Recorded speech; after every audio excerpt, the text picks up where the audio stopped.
went around and showed them how great it works. We even paraded these terrible politicians that we had, saying, look how his career benefited from the fact that he promoted openness. So, in other words, we marketed both freedom of information and the people who promoted it with what I think are really, really, really great results. So virtuous circles do happen if you are ready for them and if you prepare them really well.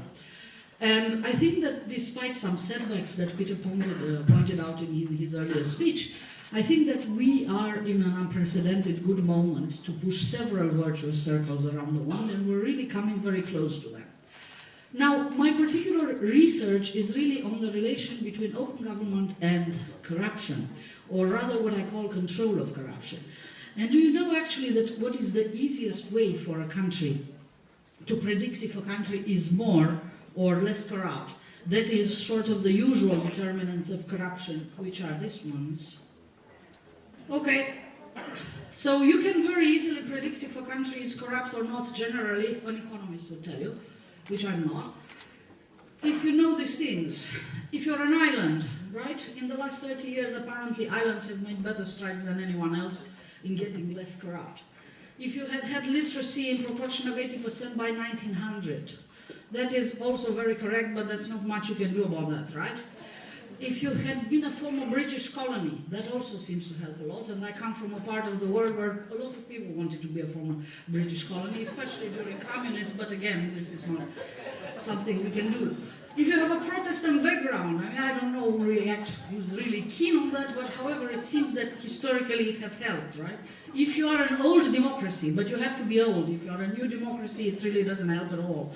Come back 100 years later and then you'll be less corrupt than you are today. And if you are rich, if, nothing else came about, and if you have all these qualities, you can explain more than 50% of control of corruption today, which is unfortunately no more than about 50 countries in the world, which is not much. But fortunately, here is where we argue, is that if you know these other things actually, that you can explain the other 50%. And these other things are very related to your work, and I'm going to talk you through them.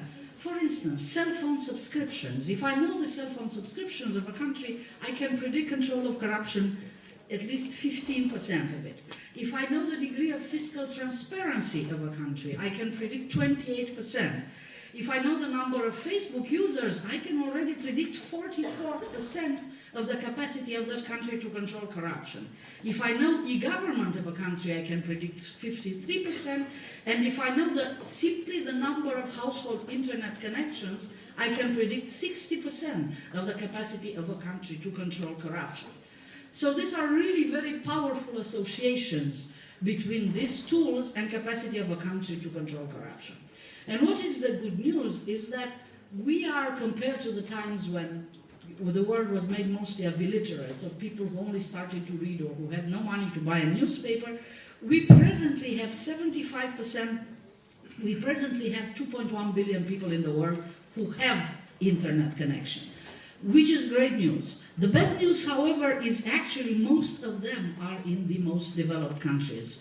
So only 20% out of these people are actually spread in 178 countries, each representing less than 1%.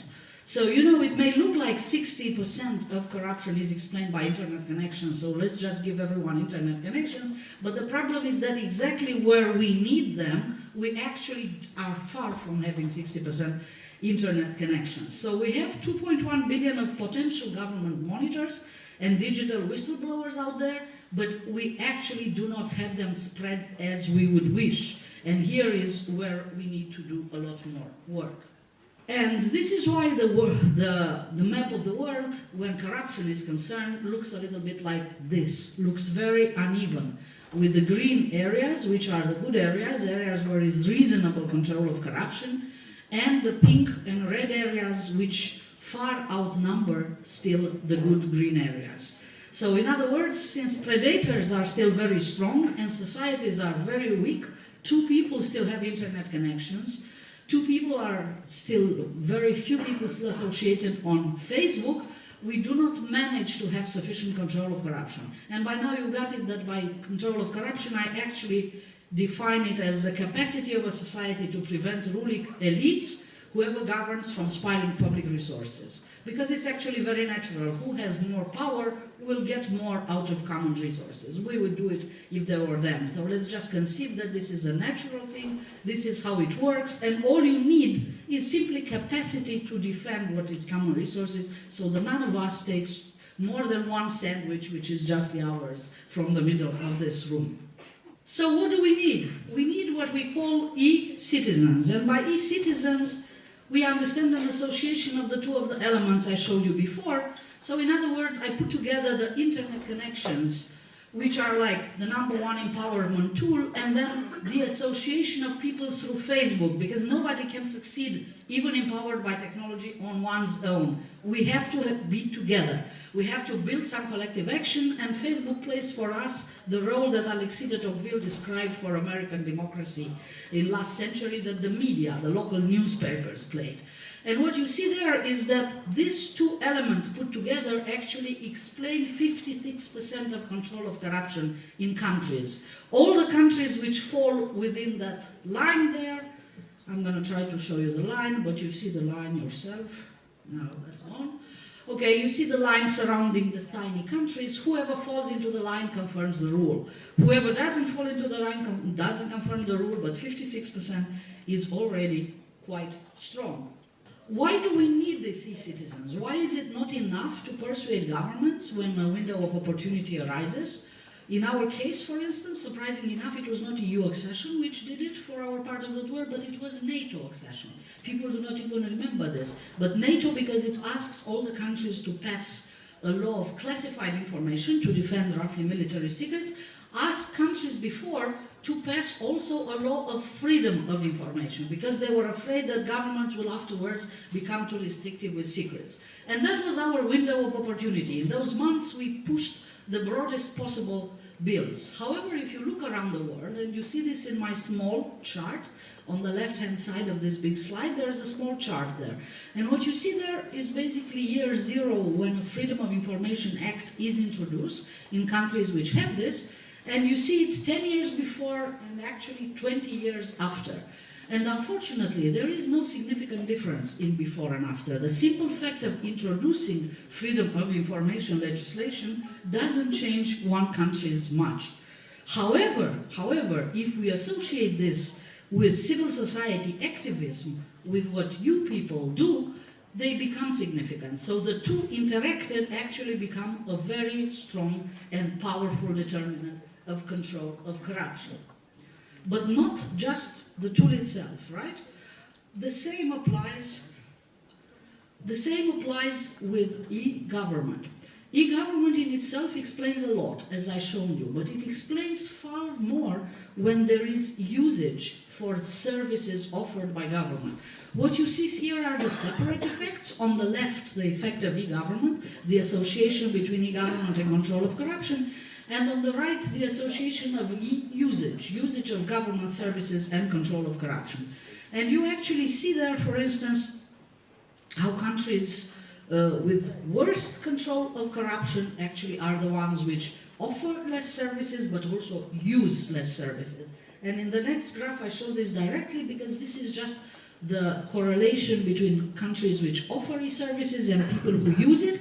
And you see there in red, up there, you see Italy, a country developed enough to offer e-services and offers reasonable e-services. It's simply that the activism of people, the simple activism in their own interest, not the altruistic activism, but the activism of people who contest tenders, who read government spending bills on the internet, is too low.